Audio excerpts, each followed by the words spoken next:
है जियो न्यूज के morning news show जियो पाकिस्तान की जानिब जाने का। उसामा और कहिएगा, गर्मियों की छुट्टियों का आगाज तो हो गया है, कौन कौन से पुरफजा मकाम है जहां जाया जाए, एंजॉय किया जाए? अस्सलाम वालेकुम ज़ुहैब, इतनी आसानी से तो हम नहीं आपको बताने वाले, इसके लिए आप जियो पाकिस्तान देखें, आपको पता चल जाएगा। इस पर हम तफसील से बात करेंगे और ख़ास तौर पर शुरू में हमने बात करनी है पाक अमरीका ताल्लुकात की। अब ड्रोन हमला अगर अब हुआ पाकिस्तान की सरहद के अंदर तो पाकिस्तान क्या करेगा, तारीख पर भी नजर डालेंगे। शुक्रिया ज़ुहैब, और बहुत कुछ है आज के शो में, जैसे कि हमने एक पूरी लिस्ट बनाई हुई है। हम पाकिस्तान स्टील मिल्स पे जरूर नजर डालेंगे। 375 अरब का खसारा कैसे चढ़ गया उन पे, इस पे हम जरा तहकीकात करेंगे। इसके अलावा हम लॉन्गेस्ट, सबसे लंबा फुटबॉल मैच दुनिया में कहां खेला गया और कितने घंटे के लिए, ये भी आपके उसको थोड़ी देर का इंतजार करना पड़ेगा, फिर मैं आपको बताऊंगी। और ऑफ कोर्स रंगीला की आज 11वीं बरसी है, तो आज एक ट्रिब्यूट होगा रंगीला के लिए भी। और इसके अलावा हर वो खबर जो आपके लिए जानना जरूरी है वो भी हम आपके सामने लेकर आ रहे हैं। बहुत कुछ चीजें, कुछ खाने पकाने की चीजें भी हैं। सोनू निगम की आपने एक क्लिप छोटी सी देखी हुई होगी, उसके बाद क्या हुआ उस पर भी बात करेंगे। लेकिन ऑफ कोर्स इस वक्त टाइम है टॉप स्टोरीज का।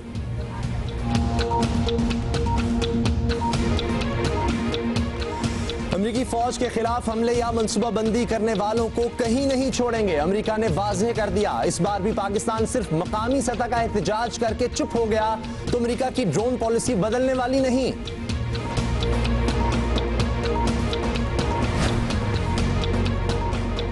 गर्मी गई तो बारिश और आंधी ने तबाही मचा दी। लाहौर में एक खेमे पर गोदाम की दीवार गिर गई। ऑरेंज लाइन मंसूबे पर काम करने वाले 7 मजदूर जान से गए।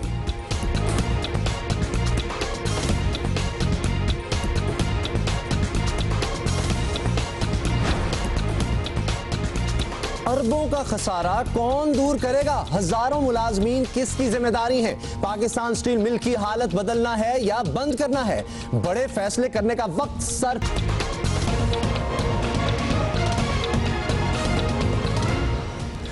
बहुत से लोगों को इंतजार होगा हम रंगीला के बारे में कब बात करेंगे। यकीनन उन पर बात होगी, खास तौर पर उन पर इतने जबरदस्त गाने पिक्चराइज हुए हैं, कुछ गाने उन्होंने गाए हैं, 40 उनकी तादाद है, इस पर हमने बात करनी है। एग्जैक्टली, उनको एज लोग कॉमेडी स्टार तो जानते ही होंगे, लेकिन इतने ज्यादा गाने, एक दो भी हम सोच सकते हैं, काफी स्टार्स गा लेते हैं, एक दो गाने गा लिए, 40 गाने। इसके अलावा वो फिल्मों के पोस्टर्स भी पेंट करते थे, इसलिए टैलेंटेड बड़े थे। और एक सवाल उनसे हमेशा होता था कि सब तो सोनिया हाईवे मनमोनिया, ये गाना उन पर पिक्चराइज हुआ, इस पर उनसे जरूर सवाल होता था कि आप पर बड़े बड़े खूबसूरत और सुपरस्टार्स पर ऐसा गाना पिक्चराइज नहीं हुआ। इस पर भी हम तफसील से बात करेंगे। पहली खबर, आज की सबसे बड़ी खबर है पाक अमेरिका ताल्लुकात। बलोचिस्तान में ड्रोन हमले पर पाकिस्तान ने अमेरिका से एहतजाज किया है, यह दावा है पाकिस्तानी हुकाम का, लेकिन लगता यही है कि इस एहतजाज की खबर अभी तक अमेरिका के कानों तक ही नहीं पहुंची। तर्जुमान अमेरिकी महकमा खारजा मार्क टोनर खुद कहते हैं कि पाकिस्तान के एहतजाज का तो पता नहीं, लेकिन यह सब जान ले कि अफगान और अमेरिकी फौज पर हमले करने वालों को कहीं जगह नहीं मिलेगी। Certainly do respect Pakistan's territorial integrity, but as we've said before, we will carry out strikes to remove terrorists who are actively pursuing, planning, carrying out attacks against U.S. and Afghan forces in the region. One other one. But also, I'm sorry, just to finish, it also sends a clear message that that those who target our people and the Afghan people are not going to be given a safe haven, and then also that there's only one option for the Taliban, and that is to pursue a peaceful resolution. यानी America ये कह रहा है कि हम यकीनन पाकिस्तान की सरहदी हुदूद का एहतराम करते हैं, लेकिन जैसा कि हम पहले भी कह चुके हैं कि हम दहशतगर्दों के खात्मे के लिए हमले जारी रखेंगे जो अमेरिकी फोर्सेस के खिलाफ हमलों की मनसूबाबंदी और इसमें सरगर्मी में शामिल है। इन हमलों से ये वाज़ेह पैगाम भी जाता है कि जो हमारे लोगों और अफगानों को निशाना बनाते हैं, इन्हें कहीं भी महफूज पनाहगाहें नहीं मिलेंगी। और यह भी कि तालिबान के सिर्फ एक उनके लिए ऑप्शन है कि अगर वो तनाज़ात का हल चाहते हैं तो उनका रास्ता इख्तियार करें। ये तो बात थी जो मार्क टोनर ने कही। ड्रोन हमलों का मामला 10-12 साल से पाक अमेरिका ताल्लुकात का इंतहाई नाजुक मसला बना हुआ है। इस बारे में पाकिस्तानी सियासी क़यादत की पॉलिसी तजादात का शिकार रही है, लेकिन अमेरिका अपने मौक़िफ़ में कल भी वाज़ेह था और आज भी क्लियर है। अमेरिकी सदर अपनी इंतखाबी मुहिम में क्या कहते रहे, जरा सुन लें। If we have Osama bin Laden in our sights and the Pakistani government is unable or unwilling to take them out, then I think that we have to act, and we will take. अमेरिकी सदर बन कर भी Obama की policy वो ही रही। Usama bin Laden की हलाकत के बाद उन्होंने पाकिस्तान के एहतजाज पर क्या कहा, जरा वो भी देखिए। Our operation in Pakistan against Osama bin Laden cannot be the norm. The risks in that case were immense. The likelihood of capture, although that was our preference, was remote given the certainty that our folks would confront resistance. The cost to our relationship with Pakistan and the backlash among the Pakistani public over encroachment on their territory was so severe that we are just now beginning to rebuild this important partnership. और आज भी जब पाकिस्तान बलूचिस्तान में अमेरिकी drone हमले पर तशवीश का इजहार कर रहा है तो ओबामा का मौकिफ तो दूर की बात, अल्फाज भी नहीं बदले। On the other hand, where we have a high-profile leader who has been consistently part of operations and plans to potentially harm U.S. personnel, and who has been resistant to the kinds of peace talks and reconciliation that ultimately could bring an end to decades of war in Afghanistan, then it is my responsibility as Commander-in-Chief not to stand by, but to make sure that we send a clear signal to the Taliban and others that we're going to protect our people. And that's exactly the message that has been sent. आपने देखा America क्या कह रहा है। पाकिस्तान की सियासी क़यादत इस मामले में दोहरे मयार का शिकार रही है। विकीलीक्स के मुताबिक 2008 में उस वक्त के वज़ीर आज़म यूसुफ रज़ा गिलानी ने अमेरिकी सफ़ीर को यकीन दिलाया कि दहशतगर्द मारे जाते हैं तो इन्हें ड्रोन हमलों पर कोई एतराज़ नहीं, लेकिन गिलानी अवाम के सामने बिल्कुल मुख्तलिफ बात करते थे। जहाँ तक ड्रोन हमलों का ताल्लुक है उस पर मेरा मौक़िफ़ clear, loud, clear on the floor of the house दे चुका हूँ कि we are against drone attacks and these are counterproductive and we are using all our sources diplomatic channels के उसके साथ हम उन पे प्रेशर डाल रहे हैं और डिप्लोमेटिक चैनल से एज रिस्पॉन्सिबल कंट्री हम कोई वॉर तो नहीं कर सकते। और अमेरिकी सहाफ़ी बॉब वुडवर्ड ने अपनी किताब ओबामा's वॉर में लिखा कि सदर पाकिस्तान आसिफ अली जरदारी ने अमेरिका को ड्रोन हमलों की इजाजत देकर सियासी रिस्क लिया। 2 मई 2011 को जब उसामा बिन लादेन अमेरिकी हमले में पाकिस्तानी सरजमीन पर हलाक हुआ तो सदर पाकिस्तान आसिफ अली जरदारी ने अमेरिकी अखबार में तारीफी मजमून लिखा और वजीर आजम यूसुफ रज़ा गिलानी ने इसे अजीम फतह करार दिया था। इस बारे में वजीर आजम ने क्या कहा था, जरा देखिए। I think it's a great victory. It's a success. We have intelligence sharing with many countries in the world, including United States. We have good relations with United States. We have a multi-dimensional cooperation in many fields.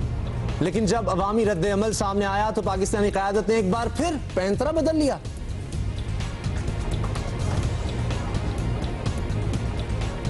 Washington पर यह बात वाज़े कर दी है कि अगर 2 मई के एबटाबाद वाक़या का इरादा किया गया तो हम इसको कबूल नहीं करेंगे।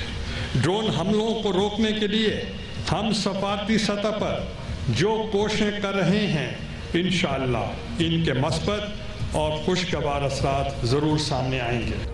और 14 मई 2011 को पार्लियामेंट के मुश्तरका इजलास में मुत्तफ़िक़ा करारदाद मंजूर हुई जिसमें कहा गया कि पाकिस्तानी हुदूद में जारी ड्रोन हमले बंद किए जाएं वरना हुकूमत जरूरी इक़दामात पर गौर करेगी जिसमें नेटो और इसाफ फोर्सेस के लिए ट्रांजिट सहूलत का खात्मा शामिल है। इमरान खान भी ऐसी ही बातें करते रहे हैं। पहले तो इजाजत नहीं देंगे और अगर उन्होंने ड्रोन अटैक किया हम ड्रोन भी कराएंगे और हम यूएन में भी जाएंगे कि हमारी सॉवरेंटी की वायलेशन है और नॉट ओनली सॉवरेंटी की ये सारे ह्यूमैनिटेरियन लॉज की जो मगरिब ने बनाए हुए हैं उन सब की वायलेशन है क्योंकि किसी को कोई इजाजत नहीं देता टू बी जज, जूरी एंड एक्सिक्यूशनर। और 29 सितंबर 2011 को कुल जमाती कॉन्फ्रेंस हुई। पूरी सियासी क़यादत का मौक़िफ़ था कि पाकिस्तान की खुद मुख्तारी और इसकी इलाक़ाई सलमियत का दिफा मुक़द्दस फरीज़ा है जिस पर कभी समझौता नहीं होगा। खुद नवाज शरीफ जिस दिन इक़्तिदार में आए उसी दिन पार्लियामेंट में ड्रोन हमलों की मजम्मत भी साथ लाए। ये रोज का सिलसिला है जो ड्रोन्स के अटैक का ये सिलसिला ये बाब बंद होना चाहिए। पिछला भी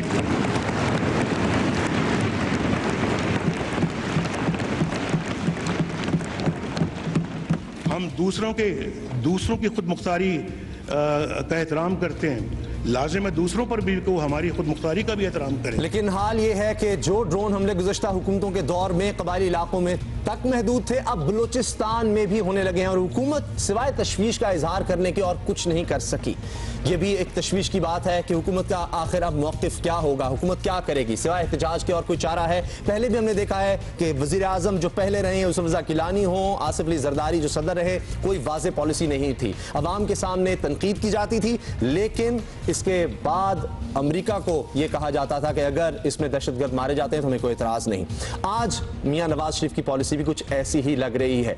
अब ये जो ड्रोन हमला हुआ है, इसके बाद पाकिस्तान क्या करेगा? अब तक ये कहा गया है कि वजारत खारजा बुलाया गया अमरीकी सफीर को और एहतजाज किया गया है, जबकि अमरीका की तरफ से कुछ और ही कहा जा रहा है। अभी ताज़ा खबर, बड़ी खबर जो है अफगानिस्तान से आ रही है कि मुल्ला मन्नान भी मारे गए हैं ड्रोन हमले में। हेलमंद के इलाके में अफगानिस्तान में यह हमला हुआ, ड्रोन हमला, जिसमें मुल्ला मन्नान जो एक बड़े लीडर थे तालिबान के, वो भी मारे गए हैं। तो अमरीका तेजी ला रहा है तालिबान के खिलाफ ऑपरेशन में, ड्रोन इस्तेमाल कर रहा है एक दफा फिर, और अब मुल्ला मन्नान के भी मारे जाने की इत्तला है। हेलमंद के इलाके में, हेलमंद का सूबा अफगानिस्तान का, वहां पर मारे जाने की इत्तला है। और जिस तरह से ये ड्रोन हमले किए जाते हैं उसका एक मंजर आप देख रहे हैं, किस तरह गाड़ी को निशाना बनाया जाता है, और वो मंजर भी हम आपको दिखा रहे हैं। तो लग रहा है कि अब जब गर्मियां आ गई हैं तो एक दफा फिर, जब जिस तरह पहले देखा गया कि ड्रोन हमलों में भी तेजी आती है। उसामा, अभी ऑब्वियसली आप ये खबर सारी पढ़ा रहे थे, समझा रहे थे सारों को, और मैं भी समझने की कोशिश कर रही थी। जितने भी हमने ये हमारे लीडर्स हैं, सियासतदान हैं, और इनके जितने भी हमने साउंड बाइट्स चलाए हैं, स्टेटमेंट्स चलाई हैं, उनमें कुछ चीज़ें जो वाज़ेह थी ना, हम नहीं होने देंगे, इजाज़त नहीं देंगे, ऐसा नहीं होना चाहिए, बट इतने सालों से हो ही रहा है। मतलब दीज आर ऑल स्टेटमेंट्स। आगे से अमेरिका देखें, जब जो करना होता है वो कर देते हैं आराम से, कोई इधर की कोई नहीं सुनता। खोखले से, आई एम सॉरी, ये स्टेटमेंट्स भी लगना स्टार्ट हो गए, इसलिए मुझे नहीं समझ आ रही कि ये क्या है। उन्होंने वाज़ेह कर दिया अमेरिका ने कि जहां दहशतगर्द होंगे उनको निशाना बनाएंगे। अब देखते हैं इस पर पाकिस्तान क्या कर सकता है। पहले भी हम एहतजाज के अलावा उनका रास्ता रोक चुके हैं, यहाँ से जो सप्लाई जाती थी अफगानिस्तान को वो भी रोकी गई है, लेकिन उसके बावजूद ये सब कुछ हो रहा है। बहरहाल इस पर हमने आगे तफसील से बात करनी है। डायरेक्टर जियो न्यूज़ के जो डायरेक्टर हैं हमारे साथ होंगे, और डायरेक्टर न्यूज़ राना जवाद से हम बात करेंगे, और रहीमुल्लाह यूसुफजई साहब सीनियर तज्जियाकार हैं, रेजिडेंट एडिटर हैं पेशावर में जंग न्यूज़ के, उनसे भी हम बात करेंगे। तो अभी हम क्या बात कर रहे हैं, अभी हम आपको बताते हैं कि लाहौर में क्या हुआ है कल रात को। जैसे कि हमने आपको ये भी बताया है कि बारिशें बहुत ज़्यादा एकदम से, कुछ दिनों से हम बता रहे थे कि मौसम कितना खुश था और अब एकदम से बहुत ज़्यादा बारिश हुई है, इतना कि लोग उसको एंजॉय करना ही शुरू होते कि एक बड़ा ही अफसोसनाक हादसा पेश आ गया लाहौर में। और जहाँ ऑरेंज लाइन की कंस्ट्रक्शन हो रही है वहाँ एक गोदाम की दीवार गिरी है और 7 मजदूर जो कि ऑरेंज लाइन पे काम कर रहे थे वो जाँ बहक हो गए, और ये कल रात को हुआ है। ये यकीनन बारिश की वजह से ही हुआ है। नवीन अली हमारी लाहौर की रिपोर्टर हैं, हमें अभी ज्वाइन कर रही हैं, उनसे जरा तफसीलात लेते हैं। नवीन, आप पहले तो मौसम का बता दें कि क्या ये बहुत शदीद किस्म की बारिशें हैं और क्या अभी तक हो रही हैं? जी, पिछले चंद दिनों से जैसा कि हम सबको पता है कि गर्मी की शिद्दत बहुत ज़्यादा थी, तो महकमा मौसमियात ने जैसा कि बताया था कि जैसे ही 48 डिग्री सेंटीग्रेड पे जो है टेम्परेचर पहुंचेगा वैसे ही में तेज़ हवाएं चलना शुरू होंगी। और कल रात ऐसा ही हुआ कि लाहौर में तेज़ आंधी आई, अगर हम उसे तूफ़ान कहें तो ज़्यादा बेहतर रहेगा। तेज़ तूफ़ान था, उसके बाद बारिश शुरू हुई, उसकी स्पीड और हवा की स्पीड बहुत ज़्यादा थी, बहुत ज़्यादा बारिश हुई, जिसकी वजह से जो है यहाँ पर जो ये मैं इस जगह पे मौजूद हूँ, कायद आज़म इंटरचेंज के पास, ये वाड़ा गुजरा का इलाका है जहाँ ये वाक़या पेश हुआ। रात को जो तेज़ आंधी आई है उसके बाद ये वाक़या पेश आया है कि पास ही ज़ेरे तामीर गोदाम था जिसकी दीवार पास करीबी खैमा बस्ती के ऊपर आ गिरी। इस गिरी हुई दीवार का निशाना 4 खैमे जो है इस गिरी हुई दीवार का निशाना बन गए, जिसमें 11 अफराद उस टाइम मौजूद थे। 11 में से 7 अफराद जो हैं वो तो मौके पर ही हलाक हो गए, जबकि जो 4 अफराद जख्मी थे उनको अस्पताल मुंतकिल कर दिया गया। अच्छा नवीन, आप ये बता रही है कि ये ज़ेरे तामीर था, तो क्या और भी मतलब पूरी चीज़ गिर गई है, पूरा उसका मलबा वहाँ था, हम कुछ देख तो रहे हैं, पूरी बिल्डिंग गिर गई है कि किस तरह है, सिर्फ एक दीवार गिरी है? नहीं, बिल्कुल नहीं, ये ज़ेरे तामीर गोदाम की अभी सिर्फ चारों तरफ दीवार बनाई जा रही थी। इसकी एक दीवार चूँकि इन लोगों ने सुबह ही तामीर की थी, वो भी गीली थी, बिल्कुल पक्की भी नहीं थी, जुड़ी भी नहीं थी अभी मुकम्मल तरीके से, कि रात को ये आंधी आ गई जिसकी वजह से ये एक दीवार, सिर्फ एक दीवार है जो इन खैमों के ऊपर आ गिरी है, जिसकी वजह से ये बाकी जो गोदाम की तीनों दीवारें हैं वो बिल्कुल ठीक है। सिर्फ एक दीवार जो उस दिन ही उन्होंने तामीर की थी, वही तामीर शुदा जो दीवार है वो इन लोगों के ऊपर आ गई। जब भी कोई कंस्ट्रक्शन है तो देखा है कि उसको कॉर्डन ऑफ कर दिया जाता है, बाड़ लगा दी जाती है कि इसके करीब कोई ना आए, लेकिन यहां तो नजर आ रहा है कि खैमे बिल्कुल साथ है इस दीवार के। नहीं नहीं, बिल्कुल भी ऐसा कुछ नहीं यहाँ पर किया गया, सिर्फ तामीर की गई दीवार। और बिल्कुल तामीर, ये बड़ी हैरानगी की बात है कि जो दीवार बिल्कुल तामीर की गई है और वो काफ़ी बुलंद दीवार है जो तामीर की गई थी, उसके बिल्कुल ही नीचे इन लोगों ने खैमा बस्ती बना रखी थी और उसी खैमा बस्ती में ये लोग रिहाइश पजीर थे और रात को सो रहे थे। कोई सही सहूलत नहीं थी इन मजदूरों की रिहाइश के लिए, जिसकी वजह से हादसा पेश आया। बहुत शुक्रिया आपका नवीन अली, बड़ी अफसोसनाक बात है। और इतनी ऊंची दीवार मुझे लग रहा है गैर कानूनी होगी। इतनी दीवार आप बगैर पिलर्स के किस तरह खड़ी कर सकते हैं? मैं एक्सपर्ट नहीं, मुझे कुछ नहीं पता। कोई कंस्ट्रक्शंस कर रहे होते हैं और हमने काफी दफा देखा है क्रेन्स भी ऊपर लगी हूं, कोई ऐसे सिक्योरिटी मेजर, प्रिकॉशनरी मेजर्स लिए नहीं जाते। वही लोग एक बड़ी मुश्किल कंडीशन पे काम कर रहे होते हैं। अगर आपने देखा हो कि 2 ऊंची दीवारों पे फट्टे लगा के मजदूर इधर से उधर ट्रांसपोर्टेशन भी कर रहे होते हैं, चीजें भी उठाई होती हैं। मतलब इट्स हाई टाइम कि अब कुछ ऐसे प्रिकॉशंस ले लें कि इस किस्म के हादसे ना हो। और जब मौसम इस तरह अच्छा होता है, हम बात करना चाहते हैं कि बारिश हुई, मौसम खुशगवार हो गया, तो कोई ना कोई ऐसा हादसा हो जाता है दूसरे इलाकों में। लेकिन मौसम की तफसील पर आ जाते हैं, पूरे मुल्क का मौसम काफी बेहतर है। मैं जो हूँ इस काम के लिए, मैं आपको मौसम की तफसील बताती हूँ। और सच बात तो ये है कि आज मैं पंजाब और खैबर पख्तूनख्वा वालों को एक खुशखबरी देना चाहती थी कि आपकी दुआएं सुनी गई, लेकिन अब मुझे इस लाहौर के हादसे के बाद, क्योंकि बारिश तक की अच्छी लगती है, अगर तूफान आ जाए तो फिर वो काफी मुश्किल हो जाता है। अब वहाँ मैं आपको बता दूं कि तेज हवाओं के साथ रात को बारिश हुई और गर्मी और लोड शेडिंग के जो सताए लोगों ने जो किसी हद तक आई थिंक सुख का सांस तो डेफिनेटली लिया होगा। और बादल गरजे भी और बरसे भी और दर्जा हरारत जो था वो गर्मी का लेवल भी कम हो गया और टेम्परेचर भी कम हो गया। तो ये ज़रा मेरा ख्याल है कि थोड़ी सी रिस्पीट है आइंदा आने के दिनों के लिए। और महकमा मौसमियात वाले जो कहते हैं वो भी मैं आपको बता दूं कि लाहौर, रावलपिंडी समेत पंजाब के बेशतर शहरों में आज भी बारिश हो सकती है, लिहाजा आज भी तैयार रहें कि आज भी बारिश हो सकती है। और इसी तरह मैं आपको बताऊं कि पेशावर, गिलगित बल्तिस्तान, बहुत सी जगह हैं जहाँ के मौसम जो है कदरे बेहतर ज़रूर, मेरा ख्याल है कि थोड़ा सा बेहतर है। किंजा हमें ज्वाइन कर रही हैं, हमारी रिपोर्टर है कराची से। कराची का भी हम पता कर लें, हालांकि हमें नज़र आ रहा है कि शायद कोई डिफरेंस नहीं है। किंजा बताएं आज का मौसम हम क्या एक्सपेक्ट कर सकते हैं कराची में?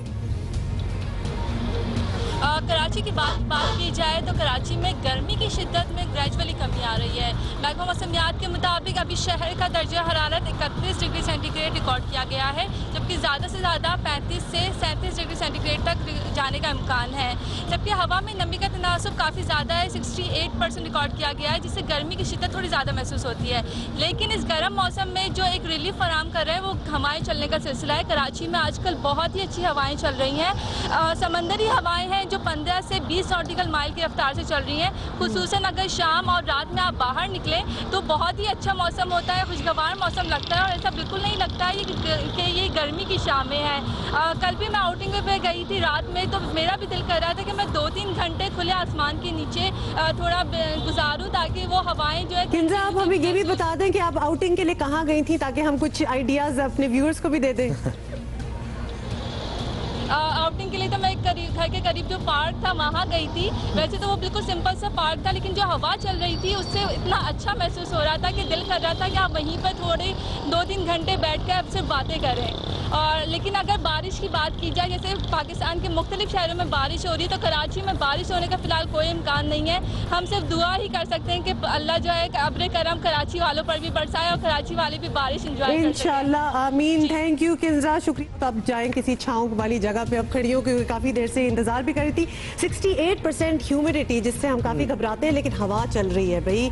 मतलब कि कल मैं कुछ लोगों से मिली हूँ जो लाहौर से आए हुए हैं और कहते हैं कि लाहौर में भी बड़ी गर्मी है, लेकिन एटलीस्ट कराची लैंड करते ही हवा तो मिलती है। मौसम बेहतर हुआ है कराची में। लेकिन ये आपने भी रेड पहना हुआ है आज और किंजा ने भी रेड। आपने कुछ सोचा था जब वो जा रही थी वहाँ से रिपोर्ट हमें करने? ग्रेट माइंड्स थिंक अलाइक, तो हम सारे जो है ना वो प्लानिंग कर लेते हैं। कोशिश मैंने की थी उसामा भी कोई रेड टाइम निकाल ले, लेकिन आज लगता है इन्होंने मौसम अच्छा हुआ है तो शायद आपने भी शोख रंग पहनना शुरू कर दिए, शोखी आ गई। मुझे कुछ आइडियाज भी व्यूअर्स लिखते रहते हैं। चंद दिन पहले तो इतनी हब्स थी, इतना हब्स था कि मैं जब आ रहा था स्टूडियो तो पसीने में शराबूर हो गया, लेकिन आज काफी बेहतर लग रहा था। हाँ, कुछ हंसने हंसाने की भी बात हो जाए। लेजेंड्स को जिस तरह हम जियो पाकिस्तान में याद करते हैं, तो हम एक लेजेंड को कैसे भूल सकते हैं? रंगीला, सब उनको रंगीला के नाम से जानते हैं और एज ए कॉमेडियन मशहूर हुए, लेकिन उनकी कुछ खास बातें भी हम आपको बता बता दें, रंगीला सिर्फ एक कॉमेडियन नहीं थे, फिल्मों में उन्होंने सीरियस अदाकारी भी की है और उनके कुछ गाने वो भी हम आपको दिखाएंगे और सुनवाएंगे। अभी ब्रेक का वक्त हो रहा है। Thank you.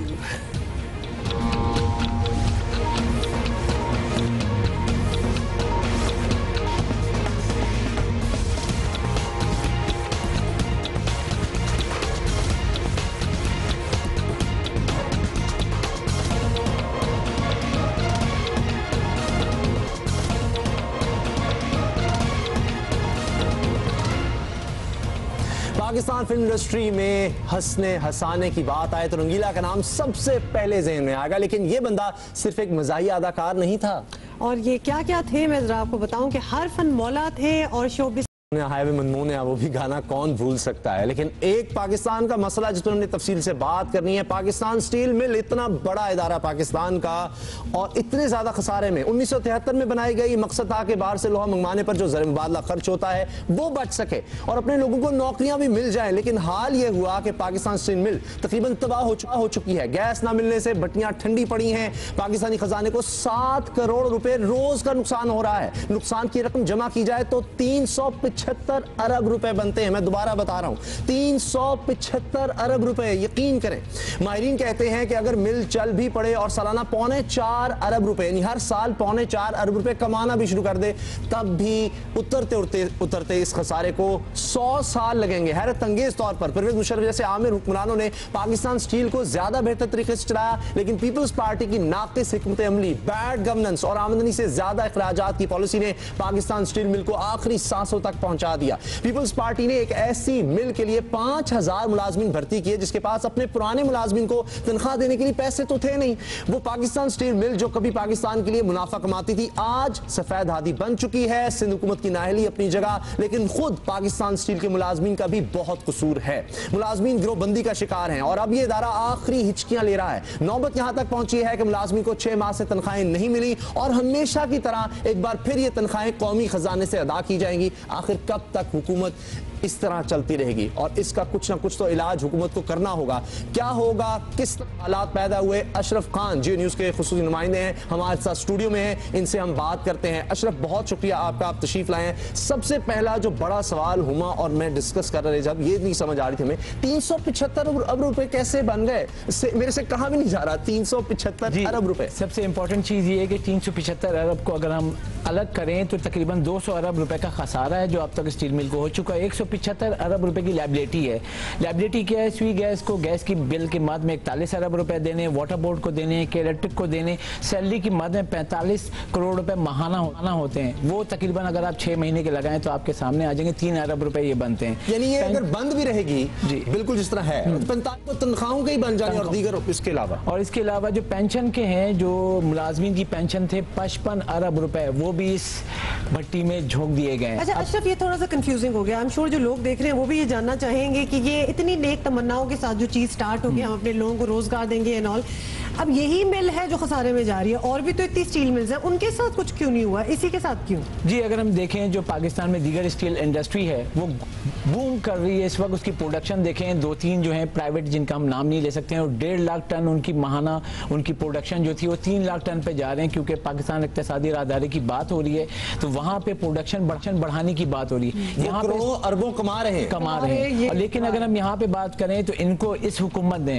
नून लीग हुकूमत ने 18.5 अरब रुपए का बेल आउट पैकेज दिया जो 1.5 साल कबल, और उसके बावजूद ये मिल नहीं चल पाई। 18.5 अरब रुपया 1.5 साल में जाया हो चुका है। और इनकी जो 18.5 अरब रुपए के बेल आउट पैकेज से इन्होंने 9 अरब रुपए का माल बनाया, जो खाम माल तैयार हुआ था, उसके बाद मार्केट में फरोख्त करना था।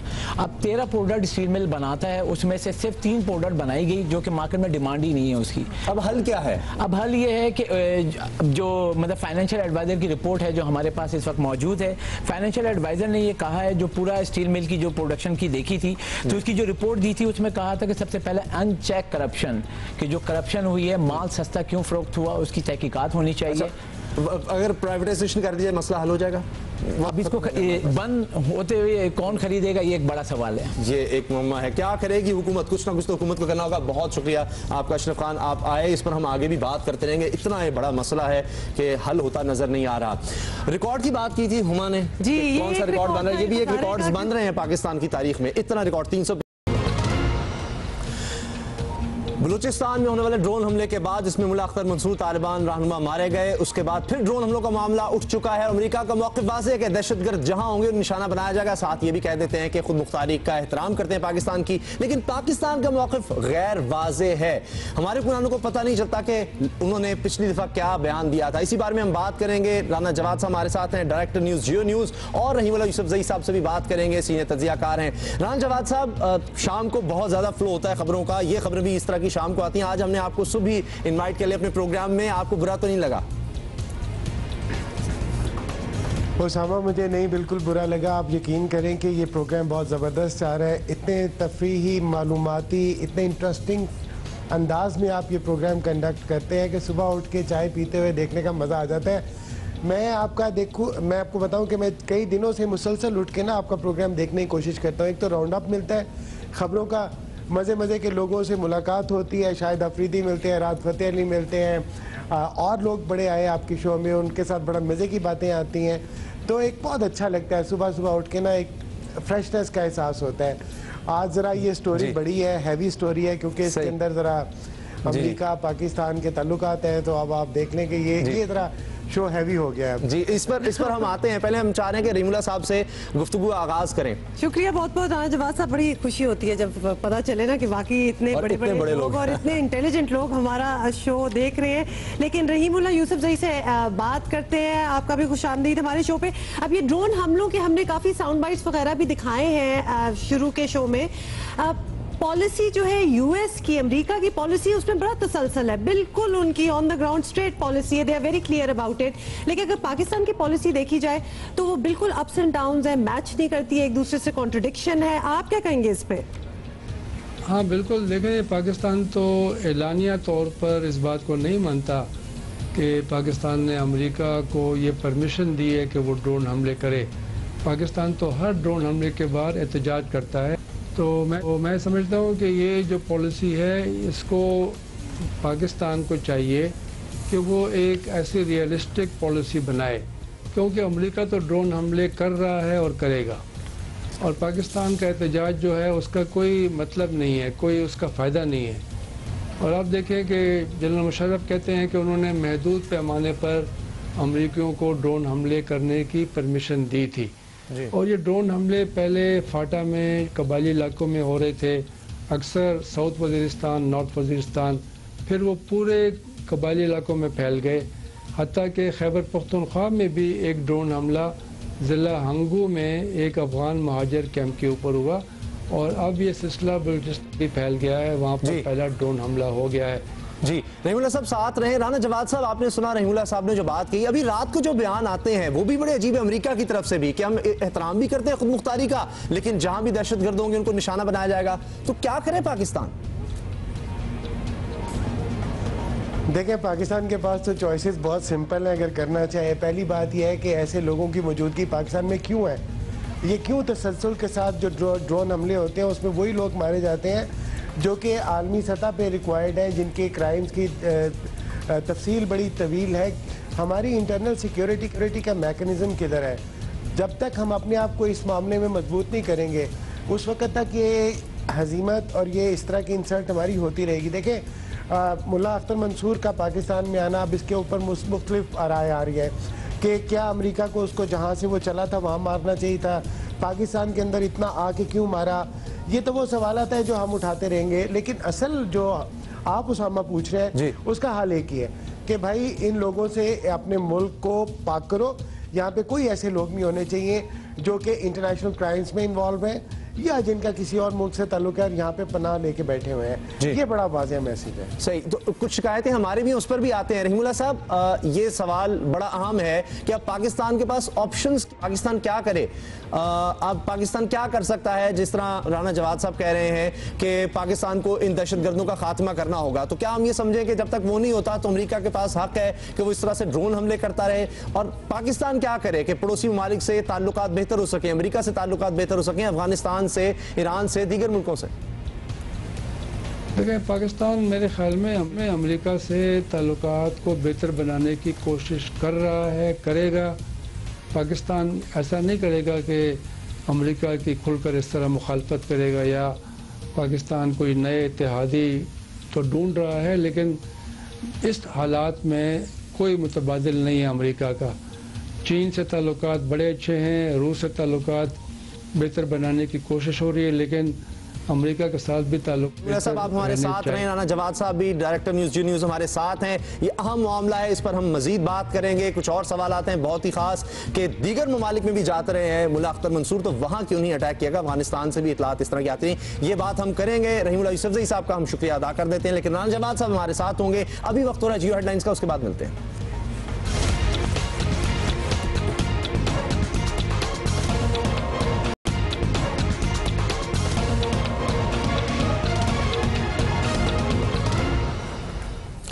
आप कुछ दिनों से देख रहे थे किसान एहतजाज कर रहे थे, यही नहीं अब टेक्सटाइल इंडस्ट्री भी नाराज हो चुकी है हुकूमत से, और इस बारे में हम बात भी करेंगे। लेकिन सबसे पहले शामिल करते हैं टॉप स्टोरीज।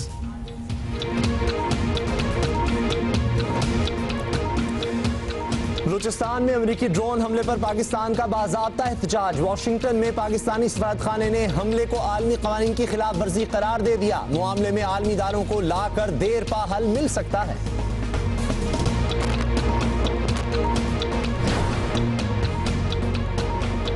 तालिबान को एक और बड़ा झटका, सीनियर लीडर मुल्ला मनान भी फ़ज़ाई हमले में मारा गया।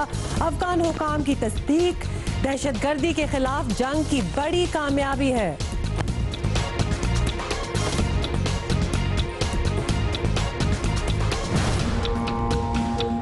डॉक्टर, नर्सों, किसानों के बाद टेक्सटाइल इंडस्ट्री वाले भी हुकूमत से नाराज, एहतजाजी मुहिम चलाने पर तैयार। हुकूमत अवामी मसाइल पर तवज्जो ना देकर सियासी मुखालिफिन को पॉइंट स्कोरिंग का चांस दे रही है।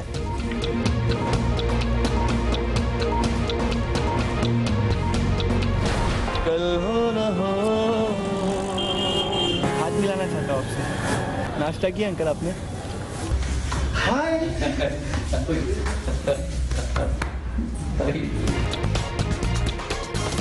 और सोनू निगम को 12 रुपए भीख देने वाला लड़का, सोनू ने ढूंढ निकाला, मुलाकात के लिए अपने पास बुलाया, इसके दिए रुपए भी अवार्ड्स के साथ रखे हैं।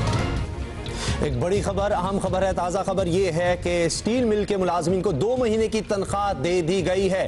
लेकिन एक मामला यह भी है कि दिसंबर 2015 और जनवरी 2016 इन 2 महीनों की तनख्वाह दी गई है। 6 महीने की तनख्वाहें इन मजदूरों को नहीं मिली थी। हजारों मुलाजमीन हैं जो 6 महीने से इंतजार कर रहे हैं तनख्वाह का। शायद अब रमजानुल मुबारक का महीना आने वाला है, ईद आने वाली है, इसलिए ये 2 माह की इनको तनख्वाह दी गई। अब से कुछ देर पहले ही हम तफसील से बात कर चुके हैं कि स्टील मिल के, पाकिस्तान स्टील मिल के क्या मसाइल हैं और किस तरह इस हाल तक पहुंची है। 375 अरब रुपए का कुल खसारा हो चुका है स्टील मिल का। 45 करोड़ रुपया महाना सिर्फ तनख्वाही हैं जो देनी पड़ती हैं स्टील मिल के लिए। अभी स्टील मिल बिल्कुल बंद पड़ी है।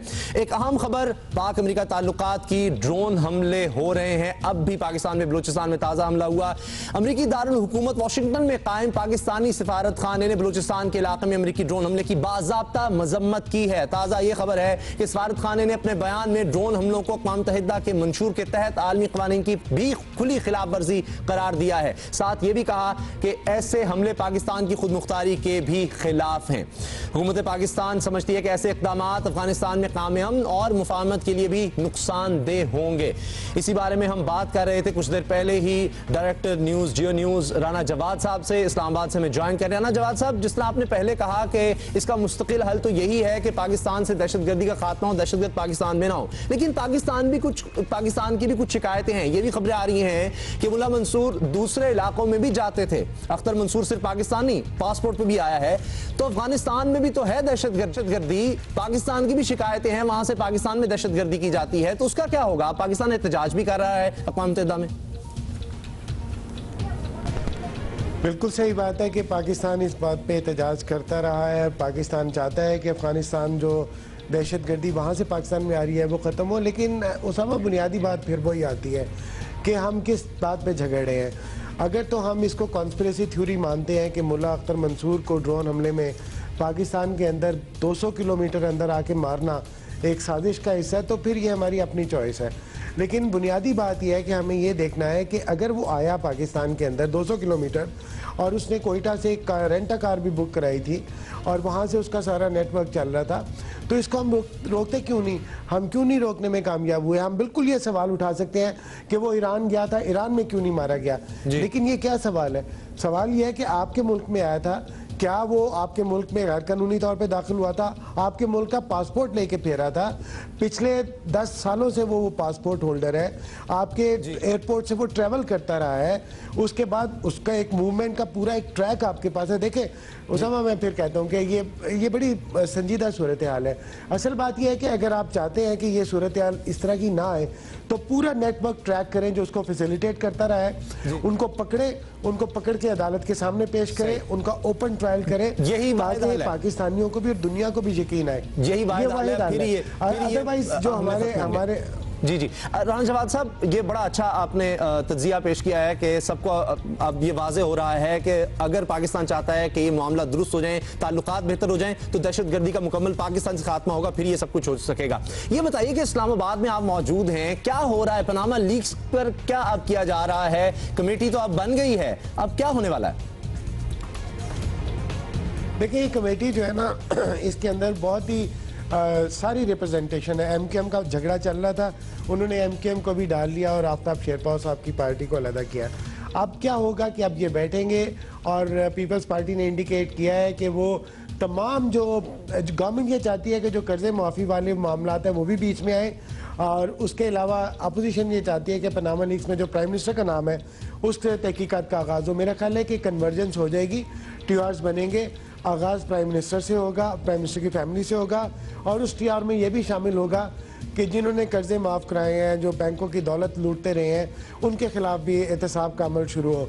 तो अब लगता है कि एक पॉलिटिकल सेटलमेंट की तरफ हम जा रहे हैं, लेकिन इससे हीट कम नहीं हो रही, क्योंकि पीपल्स पार्टी जा रही है इलेक्शन कमीशन में, पीटीआई जा रही है इलेक्शन कमीशन में, प्राइम मिनिस्टर के खिलाफ रेफरेंस फाइल हो रहे हैं। तो ये सियासी दर्जा हरारत रमज़ान में भी ऊपर जाता रहेगा।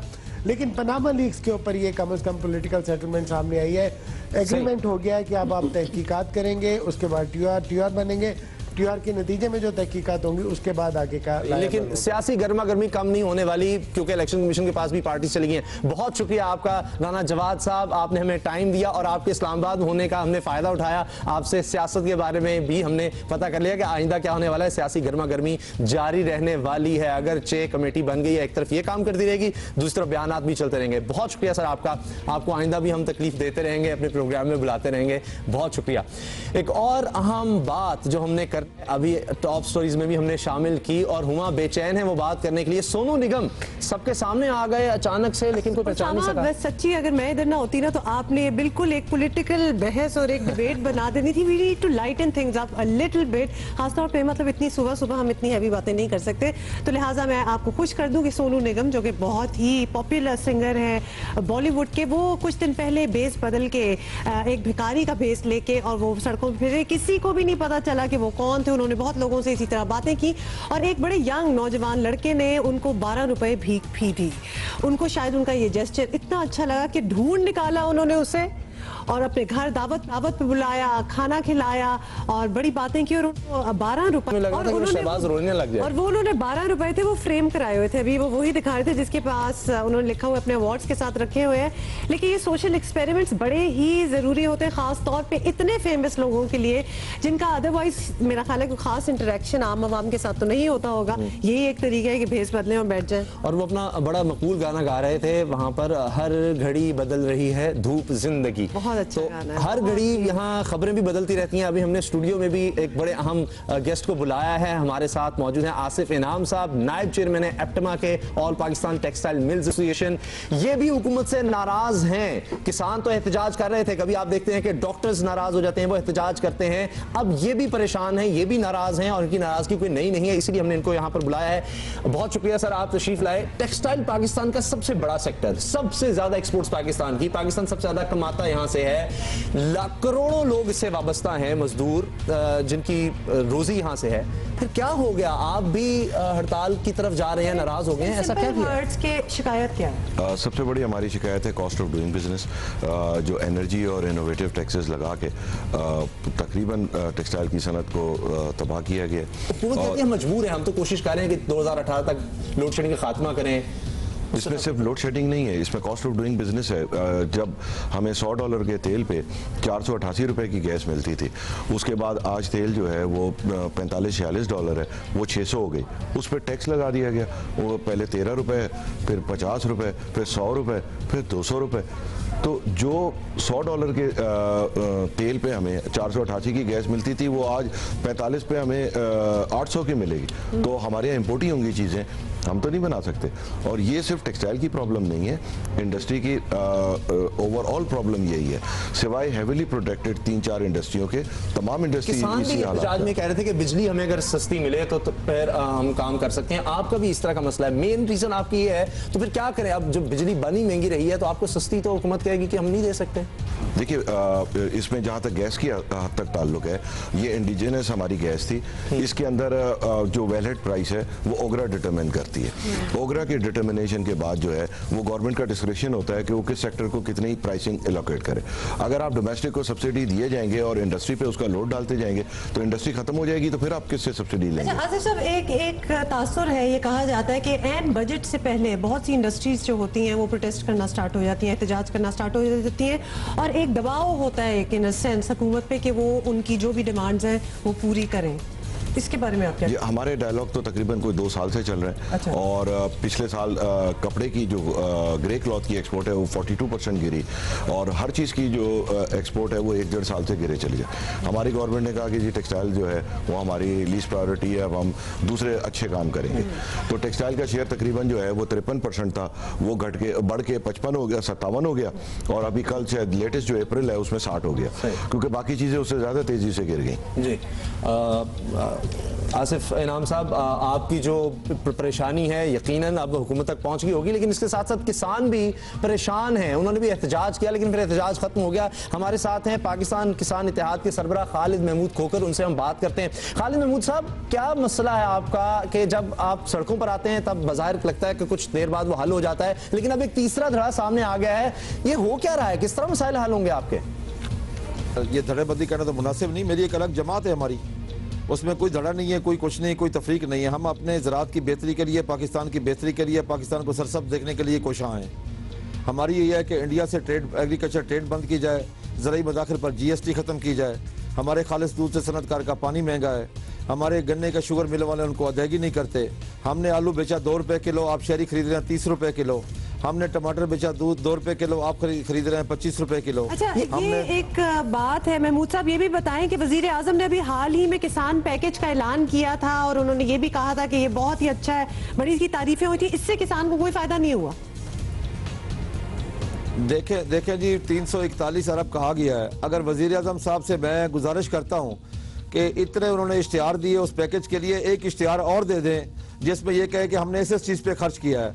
341 अरब का धोखा दिया गया काश्तकार को, तो 5000 रुपए फी एकड़ चंद काश्तकारों को मिले और उसके बदले यूरिया का रेट बढ़ा दिया गया। सही, बहुत शुक्रिया खालिद महमूद खोकर साहब आपका।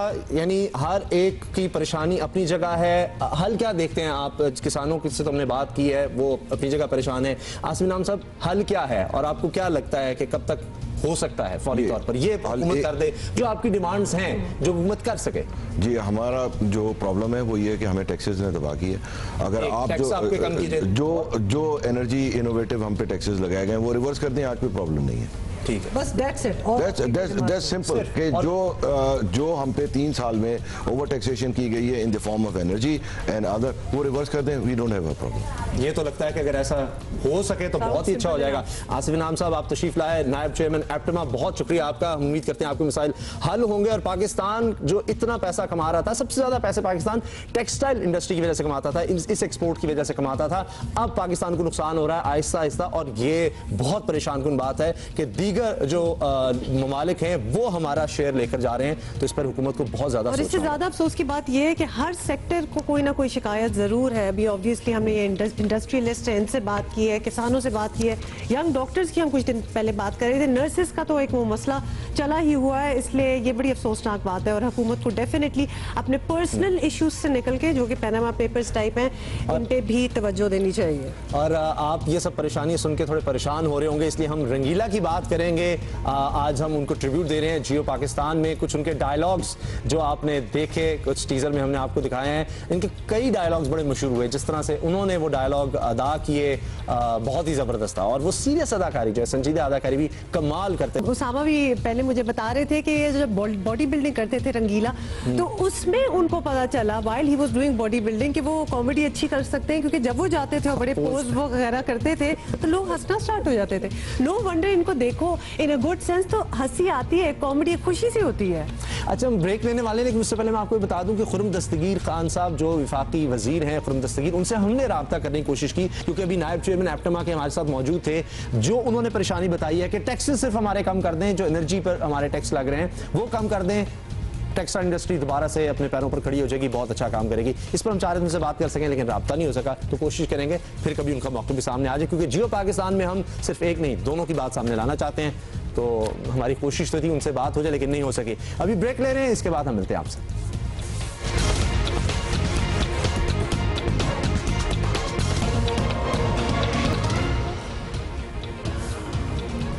Welcome back. मैं कर सकता हूं और, लेकिन मुझे ये करते हुए ख्याल आ रहा है, मुझे बात तो करने दे कि अच्छा, मुझे कहा गया खड़े होने का, वरना मैं और भी कर सकता था। अनुष्का शर्मा, उन्होंने भी काफी एक्सरसाइज की है इस फिल्म के लिए, तो वो भी बड़े एक और रूप में नजर आ रही हैं। पहले बड़ी अच्छी बात है, लेकिन अब जितनी मेरे से वर्जिश करवाई गई है तो छुट्टी बनती है।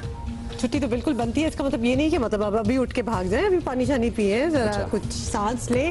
तो छुट्टियां इस तरह बनती हैं कि छुट्टियां स्टार्ट हो चुकी हैं स्कूलों में और सारे लोग प्लान कर रहे हैं कि कहाँ जाना है। इसलिए उसामा भी गए और एक ट्रैवल एजेंट से मिले और कुछ इन्होंने देखें क्या प्लानिंग की है कि किधर जाना चाहिए। गर्मियां हैं और गर्मियों में आपने अगर छुट्टियां मनाने कहीं जाना है तो सबसे अच्छी जगह कौन सी है जहां पाकिस्तान में आपको जाना चाहिए, इस बारे में ही हम बात करेंगे। आज ख्वाजा जहांजेब साहब के पास 40 साल से ये ट्रैवल एजेंसी चला रहे हैं, इस ट्रैवल एजेंसी के मालिक हैं, इनसे बात करते हैं। ख्वाजा साहब, ये फरमाइए कि पाकिस्तान में अगर एक फैमिली ने जाना है तो गर्मियों में बेहतरीन जगह कौन सी है जाने के लिए? वैसे तो पाकिस्तान का हर कोना ही बड़ा खूबसूरत है, मगर जो सबसे डिमांडेड जो नॉर्थ में जो लोग हमारे जाते हैं गर्मियों में, उसमें मरी हिल्स है, हमारी कागान वैली है जिसके अंदर ये लैक सैफ अल मलूक वगैरह है, स्वात वैली है, फिर गिलगित हिंसा है। ये जो 4 डेस्टिनेशन है ना, they are very very famous among the Pakistanis. जो पाकिस्तान, ये बताएं कि कितना कम से कम आपके पास पैसे होने चाहिए अगर आपने एक फैमिली ने जाना है जिसमें आपको एक कमरे की जरूरत होगी, तो वहां पर जाकर आपको कितना एक हफ्ते में खर्चा आ सकता है? अगर आप सबसे इकोनॉमिकल लें तो आपका मरी में एक हफ्ते के लिए आपको 40 से 45,000 रुपीज़ चाहिए होंगे, जिसमें अकोमोडेशन होगी, आपके पास ट्रांसपोर्ट होगी और एंट्रेंस फीसेस होंगी आपकी मरी हिल्स के लिए। तो this is the economical from the Islamabad to Murree hills, economical रहता है वो। आपको कितना लग रहा है पाकिस्तान में बहुत ज्यादा है रुझान सियाहत का, टूरिज्म का, कम हुआ है, बड़ा है, क्या रुझान है इस वक्त पाकिस्तान में? टूरिज्म जो है वो डोमेस्टिक टूरिज्म खास तौर पर बहुत ज़्यादा बढ़ गया है। पिछले 2-3 साल में एक सीज़न के अंदर ये सिचुएशन होती है कि हमें वहाँ रहने को कमरे तक नहीं मिलते। देखिए, गर्मियों की छुट्टियों में लोग जो है वो नॉर्थ जाते हैं, मगर ये गर्मियों में हमारा साउथ बड़ा प्रमोट होता है।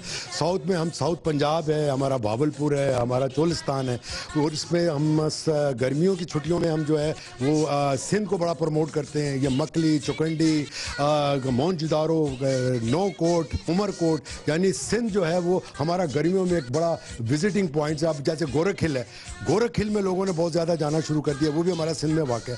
तो ये गर्मियों में हमारा साउथ का जो पाकिस्तान है वो विजिट करते हैं लोग, और गर्मियों की छुट्टी में नॉर्थ जाते हैं। और नॉर्थ के अंदर इतनी जगह हैं कि मैं आपको बता नहीं सकता कि how many places we have. आप हमारे पास 8000 से ज़्यादा बुलंद पहाड़ी हैं, 5 दुनिया में 11 है, 5 पाकिस्तान में वाक़ है। हमारे पास हेरिटेज लिस्टेड साइट है यूनाइटेड नेशंस की, जैसे मकली है सिंध के अंदर, ये यूनेस्को की लिस्टेड साइट्स है। फिर हमारा शालीमार गार्डन जो है वो हेरिटेज लिस्टेड साइट में, हमारा फोर्ट हेरिटेज लिस्टेड साइट के अंदर है, हमारा रोहतास फोर्ट है।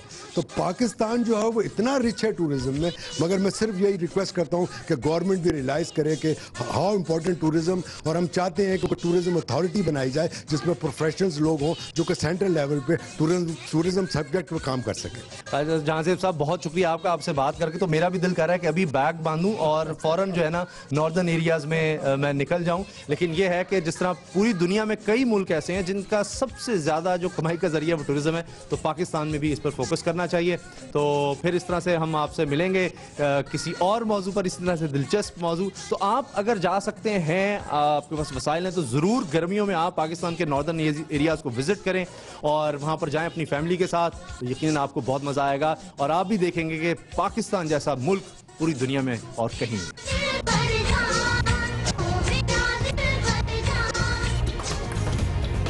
This was so much fun. Usama, एक तो ये कितने पैशनेट थे खुद सारी चीज़ों का बताने का, और आपने डिसाइड किया बातें करते करते कि आपने किधर जाना है। वर्जिश तो आपने कर ली, अब मतलब ये ऊपर करे और पहुंच जाए। कहाँ जा रहे हैं? गिलगित बल्तिस्तान, जब छुट्टियां मिली, जिसका इम्कान बहुत कम है। ओहो यस, मेरा ख्याल है कि इस तवस्सुत से यहाँ बैठे हुए हम कह भी दें कि कुछ छुट्टी हमें भी मिलेगी कि नहीं, कि हम भी कुछ छुट्टियों पे जा सकते। लोगों की छुट्टियां हम अच्छी कैसे बनाएंगे जब हम जियो पाकिस्तान में नजर नहीं आएंगे? मैं ज्यादा दूर नहीं रह सकता आपसे। जवाब भी मिल गया, नहीं कोई छुट्टी नहीं मिल रही, तो लिहाजा हम तो कहीं जा नहीं सकेंगे। लेकिन आप लोग प्लानिंग करें, उसामा ने आपकी मदद की है कि कहाँ कहाँ जा सकते हैं। पहले पाकिस्तान को डिस्कवर कर लें और फिर कहीं बाहर जाएं। और मुझे टीम का जवाब पता था, इसलिए मैं पहले ही मुस्कुरा रहा था कि कहना नहीं, मैं नहीं जा रहा। तो इसलिए आप हमें अपने आइडियाज तो भेजे ना, भूल गए आप? फेसबुक पर, ट्विटर पर आपने हमें मुसलसल बताना है कैसा शो जा रहा है, आप किन लोगों से मिलना चाहते हैं, क्या टॉपिक्स हैं जो हमें डिस्कस करने चाहिए। तो इस तरह की चीजें हमें बताते रहें। और कहीं अच्छी जगह जाएं, कहीं ट्रैवल करें तो 30 सेकंड की वीडियो भी आप हमें भेज सकते हैं, वील रन इट। और अगर आप हमें लिख ही रहे हैं तो चूंकि जो लोग कराची में ही रह जाएंगे, इर्द गिर्द हम क्या कर सकते हैं, कुछ इस किस्म के आइडियाज भी हमें लिख। हुमा को सैर सपाटे का बड़ा शौक है, अब ये इसी पर बात करती चली जाएंगी। लेकिन इंसान छुट्टियों में भी पढ़ाई करता है और पढ़ाई बहुत जरूरी है। और आला तालीम की बात तो बहुत होती है पाकिस्तान में, लेकिन हाल ये है कि अभी हाल ही में रैंकिंग हुई है, एक तंजीम ने की है और उसमें पाकिस्तान आखिरी नंबर पर आया है, जो बड़े अफसोस की बात है। और इस पर हम बड़े परेशान है, हमारी पूरी टीम, तो इसीलिए हम इस पर बात करना चाह रहे हैं, क्योंकि पाकिस्तान में आला तालीम का मयार अच्छा नहीं है, बहुत ही बुरा। और ऐसा हम नहीं कह रहे, बल्कि रैंकिंग करने वाले मोतबर आलमी इदारे कह रहे हैं। QS रैंकिंग एक एजेंसी है जिसने ये रैंकिंग की है। पाकिस्तान 100 में से 9.2 नंबर लेकर 50वें नंबर पर है और एजेंसी ने दर्जा बंदी में 50 ममालिक को शामिल किया, जिनमें पाकिस्तान का नंबर आखिरी रहा। बहुत ही अफसोस की बात है। और भारत जो है वो 20वें नंबर पे आया, 24वें नंबर पर आया, 24वें नंबर नीचे था, भारत को ऊपर ना लाएं। 24वें नंबर पे भारत भी था, लेकिन हमसे बहुत ऊपर है। और इस दर्जाबंदी के लिए निज़ाम तालीम की मजबूती, लोगों की आला तालीम तक रसाई, बड़े तालीमी इदारे और हुकूमत की जानिब से तालीम पर क्या किया जाने वाला खर्च, ये सामने रखा गया था और इस पर यह रैंकिंग तरतीब दी गई थी। इसी बारे में हम बात करेंगे हायर एजुकेशन कमीशन के चेयरमैन। आपको पता है कि ये इदारा है जो पाकिस्तान में काम करता है आला तालीम के लिए। इनके चेयरमैन डॉक्टर मुख्तार अहमद साहब हमारे साथ हैं, वो हमारे साथ हैं। और उनसे हम, मेरा ख्याल है पहला सवाल तो हमें यही कर देना चाहिए कि रिपोर्ट्स जो बाहर से आती हैं, US रैंकिंग वगैरह की भी, डॉक्टर साहब आपको क्या लगता है कि हमारा इतना ही बुरा हाल है और हमारी रैंकिंग वाकई इतनी बुरी है? प्लीज़ कोई भी इस तरह की रिपोर्ट छापने से पहले ज़रा इसकी कंटेक्स्ट पढ़ लिया करें, इसकी डेप्थ पे जाया करें कि ये बात क्या कर रहे हैं। ये टोटली एक डिफरेंट डायमेंशन में सिर्फ उन कंट्रीज़ के उन इंस्टीट्यूशन को कंपेयर कर रहे हैं कि जो टॉप 500 या 700 में। अब पाकिस्तान के 2 इंस्टीट्यूशन के बेस पे अगर वो उसके देख रहे हैं कि उसके अंदर कितनी फंडिंग हो रही है GDP रेशो के अलावा से, तो नेचुरली हमारा पर कैपिटा GDP तो कम है और हमारी उसी हिसाब से रेशो कम है, तो कम नंबर मिलेंगे।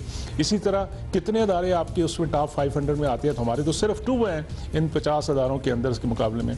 इवन जो हमारे अगर देखा जाए तो सार्क कंट्री में इंडिया के 10 हैं, मलेशिया के 6 हैं, इवन सऊदी अरेबिया के भी 7 के करीब है, टर्की के 7 हैं, तो नेचुरली हमारे फिर उस रेस से उतने परसेंटेज से कम नंबर आते, तो हम किधर होंगे?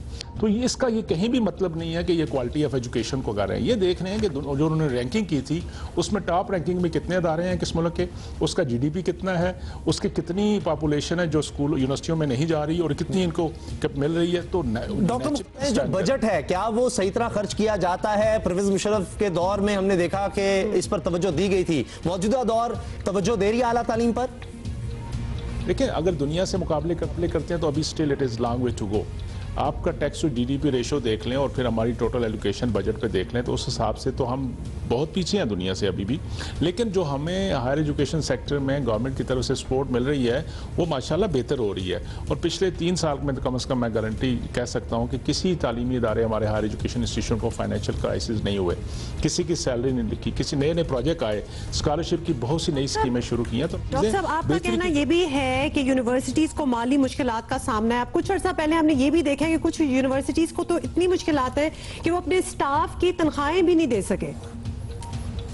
जो किसी कराची यूनिवर्सिटी की आप बता रहे हैं वो नेचुरली कोई इशू मसाइल हमारे पास हैं। हमारे पास गवर्नेंस के इशू हैं यूनिवर्सिटीज़ के, फाइनेंशियल मैनेजमेंट के इश्यूज़ हैं यूनिवर्सिटीज़ के, हमारे पास क्वालिटीज़ के इश्यूज़ हैं, उसकी बेहतरी के लिए कोशिश कर रहे हैं, हम रात दिन लगे हुए हैं। आपको भी समझ है कि हमारे पाकिस्तान के अंदर किस तरह के मसाइल हैं। तो वो ऐसा नहीं है कि गवर्नमेंट ने उनको फंडिंग नहीं दी होगी, उनकी अपनी मिसमैनेजमेंट का एक्चुअली कोई होगी तो मसाइल। डॉक्टर मुख्तार, तरमीम के बाद हमने देखा कि हायर एजुकेशन कमीशन सूबाई सतह पर चला गया, तो ये फैसला अच्छा था? ये बड़ा एक सेंसिटिव इशू है और इस वक्त ऑलरेडी ये issue council of common interest के अंदर है। नेचुरली इसके प्रोज भी हैं, इसके कॉन्स भी हैं, इसके बहुत मसाइल भी होंगे अगर इस तरह की तरफ जाते हैं। लेकिन इस वक्त मेरा उस पर कोई कमेंट करना बनता इसलिए नहीं कि काउंसिल ऑफ कॉमन इंटरेस्ट ने ऑलरेडी ये कोर्स के जो इशू है वो टेकअप कर लिया है और इस पर बड़े सीरियस कंसर्न है हमारी सारी प्रोविंशियल गवर्नमेंट के और फेडरल गवर्नमेंट के भी। डॉक्टर साहब, आप खुद बतौर चेयरमैन HEC के आप बताएं कि PhDs का जो मयार है पाकिस्तान में, उससे आप मुतमईन हैं जिस किस्म के PhDs हम निकाल रहे हैं? हमें MPhil PhD के अंदर बहुत से मसाइल का सामना आजकल है, जिसके ऊपर अभी रिसेंटली आपने देखा होगा हमारी जो बार बार अखबारों में भी आ रहा है कि ये क्राइटेरिया है। इसके बाद हमने कुछ 40-50 यूनिवर्सिटियों के अंदर MPhil PhD बंद भी करा दिए क्योंकि ये क्वालिटी पे हम कंप्रोमाइज़ नहीं कर सकते। It is not only social science, it is overall हमारे PhD और MPhil के लिए जो एकदम भेड़ चाल शुरू होगी उसके अंदर कोई मसाइल आए और उसको हम इस वक्त फिक्स कर रहे हैं, रोक रहे हैं, बंद कर रहे हैं कि हम क्वालिटी पे compromise. Mukhtar Ahmad sahab, chairman higher education commission Pakistan, आपने हमसे बात की, बड़ी मेहरबानी। हम दुआ गो हैं, उम्मीद करते हैं कि आला तालीम का मयार पाकिस्तान में बहुत बेहतर हो, बहुत ज़्यादा PhD पैदा हो, तभी पाकिस्तान आगे जा सकता है। आला तालीम पाकिस्तान में होगी तो फिर ही पाकिस्तान बाकायदा तरक्यात मुल्कों में शामिल हो सकेगा। और कभी कभार हम बड़े अच्छे फील करते हैं कि जैसे आपको पता है डिफरेंट रैंकिंग्स वगैरह निकलती आती हैं, तो पाकिस्तान की इक्का दुक्का यूनिवर्सिटी जो होती है, समझे अगर 500 यूनिवर्सिटीज़ के नाम निकल रहे हैं तो 400वें नंबर पे कहीं पाकिस्तान भी कभी कभार आ जाता है। और एक दफ़ा मेरी यूनिवर्सिटी का नाम उसमें आया था, कायद-ए-आज़म यूनिवर्सिटी का, तो मैं बड़ी खुश थी। लेकिन आज डॉक्टर साहब ने तो कुछ डरा ही दिया। मैं समझ गया आप जिस यूनिवर्सिटी होते हैं, मैं इस यूनिवर्सिटी की पढ़ी हुई हूँ। हमें ब्रेक लेनी पड़ेगी हुमा की इस बात के बाद, तो मैं सोच रहा हूँ कि वाकई ब्रेक लेनी चाहिए। पुशअप्स लें, कुछ देर मुझे सांस चाहिए, इसके बाद मिलते हैं।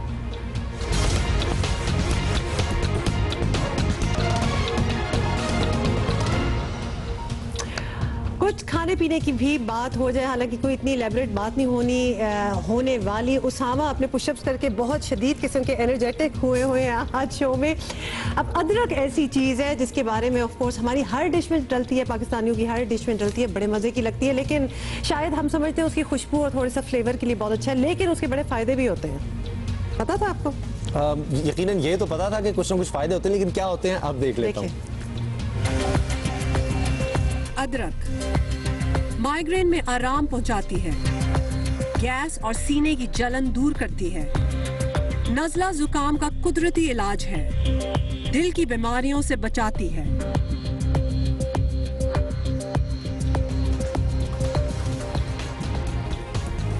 फायदे आपको पता लगे, सेहत का हमें आपको बहुत ख्याल है। और कुछ मनाजिर हम आपको ऐसे दिखाते हैं जो हैरान कर देने वाले होते हैं। ऐसा एक मंजर है इटली में, यूरोप का सबसे बड़ा जो आतिश। ये तो हम देख रहे हैं ऑब्वियसली टीवी पे, हमें खूबसूरत लग रहा है। अगर आप कराची आ जाए तो इस तरह आग तो नहीं निकल रही, शोले तो नजर नहीं आएंगे, लेकिन गर्मी से कुछ यही हालत है।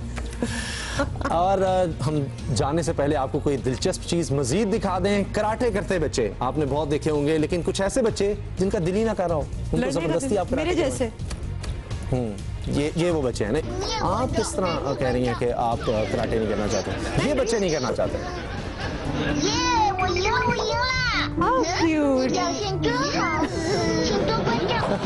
वो इंटरेस्टेड ही नहीं है भाई, मुझे नहीं लड़ना।